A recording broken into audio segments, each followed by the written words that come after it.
Peggy 18.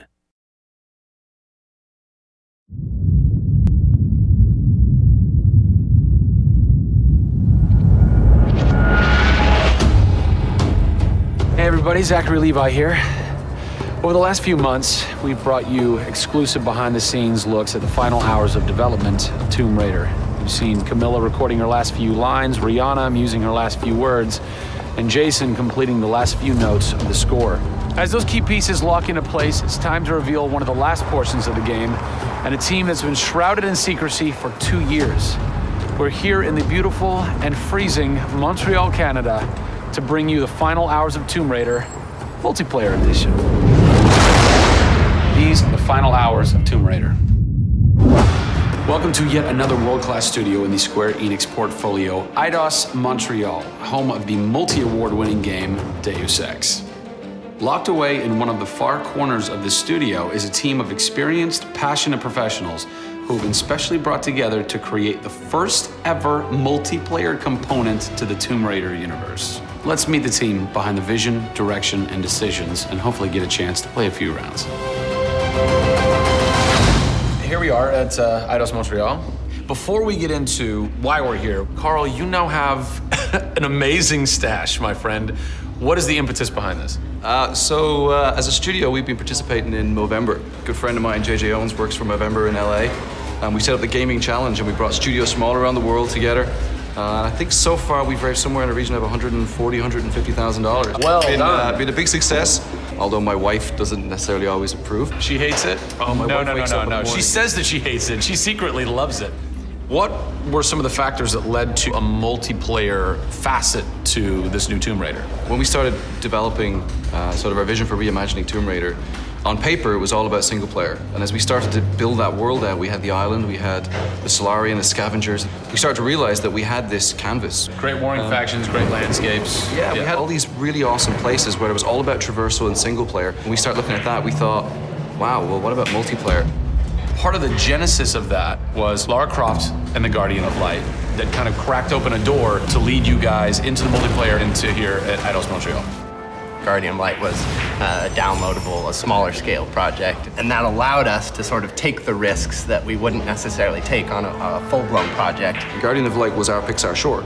It's the idea that whilst you're building your big project, you're always thinking about that next thing, but also allowed us to be able to start understanding co-oping and networking. It was a game that actually brought Tomb Raider fans together for one of the very first times. You hear them in their ear and they were having fun. And as a result of that, that led to us thinking about multiplayer.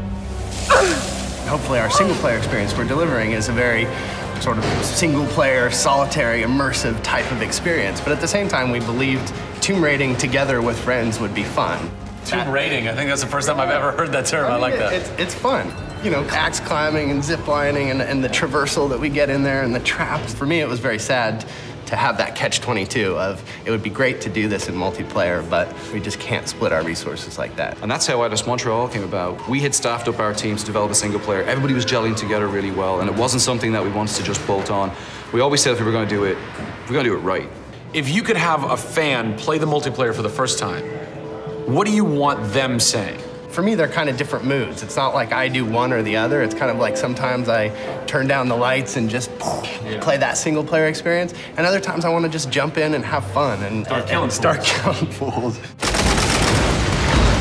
Joe Curry, producer of multiplayer on Tomb Raider. It's the first time Tomb Raider has ever incorporated multiplayer. Yeah. And you're in charge of that. Yeah. What's running through your mind when you get that call? Well, first off, exciting, right? I mean, we're all huge fans of Tomb Raider on the team. I mean, we grew up with Lara Croft. But when we spoke to Crystal, like, we want to do multiplayer, and we're thinking, how do you do that? It's always been Lara's story. You've been in charge of creating the first ever Lara Croft Tomb Raider. No pressure. Multiplayer. No pressure, Zach. Thank you. What are some of the main pillars that you brought over from the single player to the multiplayer to make those two worlds cohesive? The element that really stuck out was survival. Group surviving together. Right. But then traversal, the ability to go up and down and kind of everywhere in a level. The weapons, you know, the characters. What did you guys have to tweak in order to create an engaging multiplayer experience that wouldn't necessarily work with the pieces that were in play with the single player experience? One example is the bow. Especially in the reboot, it's so iconic that we had to make it work for multiplayer. You have a certain forgiveness when you play single player. Multiplayer, players expect snappiness. I shoot you, I expect you to go down, or you can just do what I do, which is take out the biggest gun and just run for them and shoot them out. The environment itself can be a threat. The Solari, you know, the guys that are on the island have had a chance to prepare traps. We've got things like an ammo box that looks like an ammo box, but it's really an explosive device. I need ammo, and it looks just like the regular ammo box, and then you're gonzo. We have a lightning rod. You'll get a lightning strike on the rod, and then you'll eliminate your enemy. First and foremost, we want to be humble.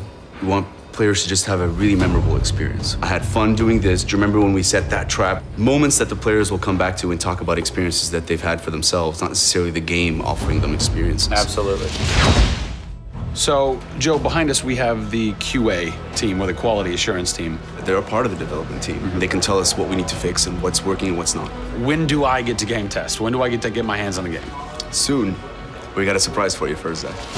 So, when I was approached to host the final hours of Tomb Raider, essentially the biggest ask, not even ask, tell that I had was, I want to be in the game. I want to have a cameo, I want to have something. So guess what? Boom! Boom! Boom! I'm a playable character in the multiplayer Tomb Raider. How sick is that, Joe? You and your team are awesome. I can play with myself, virtually. Are we ready? Oh, that burns! You suck! Get those transmitters running. Radio transmitter activated! We're getting off this damn island? We send this thing. Beautiful. I would like to try and kick your butt as me in this map right now. Should we try it? All right. Bring it. Let's do it. It's happening right now. Oh, nice! Was that one of my traps? That was one of your traps.